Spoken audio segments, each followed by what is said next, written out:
پروردگار تو نے ہم کو 2 دفعہ بے جان کیا اور 2 دفعہ جان بخشی، ہم کو اپنے گناہوں کا اقرار ہے، تو کیا نکلنے کی کوئی سبیل ہے؟ یہ اس لیے کہ جب تنہا اللہ کو پکارا جاتا تھا تو تم انکار کر دیتے تھے، اور اگر اس کے ساتھ شریک مقرر کیا جاتا تھا تو مان لیتے تھے۔ سو حکم تو اللہ ہی کا ہے جو بلند و بالا ہے، بڑا ہے۔ وہی تو ہے جو تم کو اپنی نشانیاں دکھاتا ہے اور تم پر آسمان سے رزق اتارتا ہے، اور نصیحت تو وہی حاصل کرتا ہے جو اس کی طرف رجوع کرتا ہے۔ تو اللہ کی عبادت کو خالص کر کے اسی کو پکارو، اگرچہ کافر برا ہی مانے۔ وہ مالک درجات عالی اور صاحب عرش ہے، اپنے بندوں میں سے جس کو چاہتا ہے اپنے حکم سے وہی بھیجتا ہے تاکہ ملاقات کے دن سے ڈرائے۔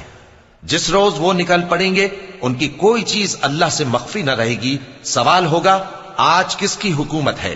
جواب ملے گا اللہ کی، جو اکیلا ہے، بڑا زبردست ہے۔